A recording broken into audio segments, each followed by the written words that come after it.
গঙ্গার তীরে ছোট্ট এক গ্রাম ছিল। সেখানে বাস করত হরিদাস নামে এক গরিব কৃষক। তার এক ফালি জমি ছিল, কিন্তু তাতে ফসল ফলত খুবই কম। দিনরাত কঠোর পরিশ্রম করেও সংসার চলত কষ্টে। হরিদাসের সংসারে ছিল ৩ জন: হরিদাস, তার স্ত্রী লক্ষ্মী এবং ছোট্ট ছেলে গোপাল। হরিদাস এতটাই গরিব ছিল যে কখনো খেয়ে কখনো উপোস থেকে দিন কাটত তাদের ৩ জনের। তবু হরিদাস ছিল খুব সৎ আর পরিশ্রমী। সে ভাবত কাজ করলে নিশ্চয় একদিন ভালো দিন আসবে। একদিন দুপুরে হরিদাস তার জমিতে মাটি কাটছিল। গরমে ঘাম ঝরছিল তার সারা শরীর থেকে।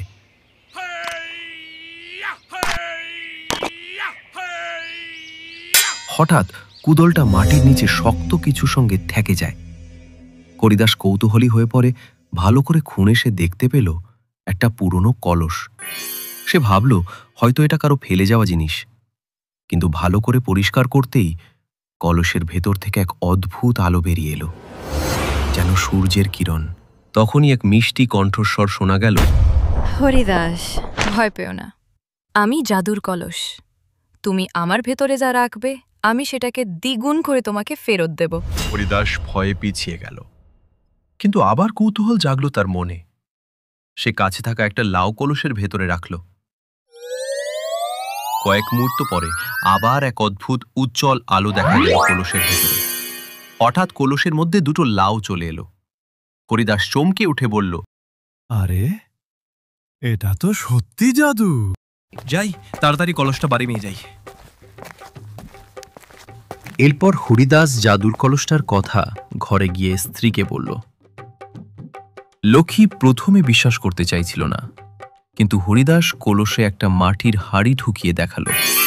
কিছুক্ষণ পর ভেতরে 2টি হাঁড়ি। সেই দেখে লক্ষ্মী খুব খুশি হয়। তারপর থেকে হরিদাস ধীরে ধীরে কলস ব্যবহার করতে লাগলো। ধান রাখলে হলো দ্বিগুণ ধান, চাল রাখলে হলো দ্বিগুণ চাল, এমনকি মুরগি রাখলেও হলো দ্বিগুণ মুরগি। কিছুদিনের মধ্যেই তাদের অভাব দূর হলো। ঘরে খাবার, পোশাক, গবাদি পশু সবকিছু বেড়ে গেল। গ্রামবাসীও অবাক হয়ে দেখল।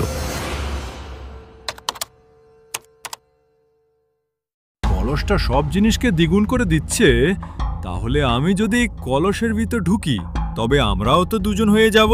তখন আমরা একসঙ্গে আরো বেশি বেশি কাজ করতে পারবো এবং আরো অনেক বড় লোক হয়ে যাব। তুমি এসব কি বলছো? পাগল টাগল হলে নাকি? না না, তোমাকে কলসের ভেতর ঢুকতে হবে না। ওই কলসের ভেতর ঢুকলে যদি কোনো বিপদ হয়, যা ধন সম্পদ আছে তা দিয়ে আমাদের দিব্যি চলে যাবে। লক্ষ্মী, তুমি বুঝতে পারছো না, আমরা আরো অনেক বড় লোক হয়ে যাব। তুমি আর আমাকে বাধা দিও না তো। হরিদাস লক্ষ্মীর কথায় কান্না দিয়ে তার ইচ্ছা মতো সে কলসের ভেতর প্রবেশ করল।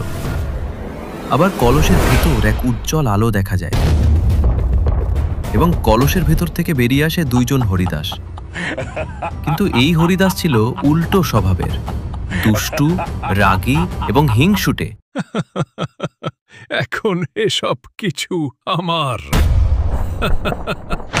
এখন এই গ্রামে শুধু আমার রাজ চলবে, শুধু আমার। কি বলতে চাইছো তুমি তোমার রাজমানি? আমি যা বলবো তাই করতে হবে তোমাকে। তোর কোনো কথা শুনবো না আমি। সরে যা, না হলে তোকেও মেরে দেব। দুষ্টু হরিদাস কোনো কথা না শুনে চলে গেল গ্রামের দিকে এবং মানুষের ধান চাল কেড়ে নিল, বাড়িঘর গাছপালা সবকিছুতে আগুন লাগিয়ে দিল। গ্রামের মানুষজন এই দিক ওই দিক দৌড়াদৌড়ি শুরু করে দিল এই বলে যে হরিদাস পাগল হয়ে গেছে, হরিদাস পাগল হয়ে গেছে। তোমাকে বারবার বললাম যে ওই কলসের ভিতর ঢুকো না। এখন দেখো একই বিপদে পড়লাম আমরা। আমি কি করলাম?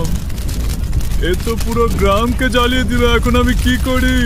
হরিদাস কি করবে বুঝতে না পেরে তার জাদুর কলসটা সে ভেঙে ফেলল। সঙ্গে সঙ্গে দুষ্টু হরিদাস অদৃশ্য হয়ে গেল এবং তার যত ধন সম্পদ ছিল সেগুলিও চলে গেল।